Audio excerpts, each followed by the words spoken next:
Hey guys, this is Heather from healthyeatingstartshere.com. So today what I have for you is my healthy food list. It's a list of all the foods that I buy and eat on a regular basis. It's basically a list of everything that's in my kitchen.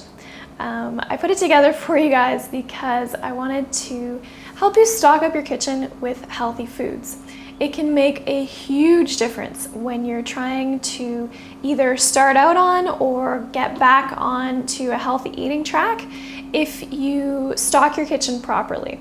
Just think, if you have a cupboard full of junk, you're probably going to eat it. Whereas if you clear all that stuff out and stock your kitchen up with healthy foods, you are going to be one step closer and you're going to make it so much easier on yourself to eat a healthy diet. Now, I follow a vegan diet, so my list does not include any meat, dairy, eggs, or honey. You don't need to follow my list exactly, and you obviously don't need to buy everything on the list every single week because some things will last longer than others. For example, apple cider vinegar will last me maybe a month, whereas a bunch of fresh parsley will last me about a week. You don't need to buy all the varieties of each individual vegetable, fruit, grain, bean, whatever, every week. But if you have a variety on hand, or if you get a variety from week to week, then you'll be in a really good place. And what I've done for the list is I've broken it into the categories that I think about when I go to the store. So for vegetables, I have it broken down into leafy greens, starchy vegetables, the onions, the non-starchy or green vegetables, and fresh herbs. So what I'll do is when I'm walking through the store, I'll think, okay, so leafy greens, I'm gonna get a couple things there. So I'm gonna get a bunch of lettuce and maybe another green like kale or chard or cabbage. And then I'm gonna move on to the onions, and I'll get maybe a sweet onion and some green onions. Others might be leeks or chives or something like that. And then for starchy vegetables, I'll pick a squash, a couple sweet potatoes, a few beets, some carrots.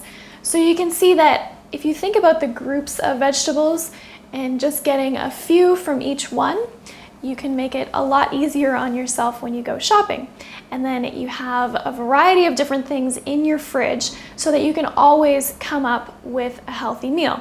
Even if you don't have specifically what a recipe calls for, you can usually get away with substituting for another thing in the recipe.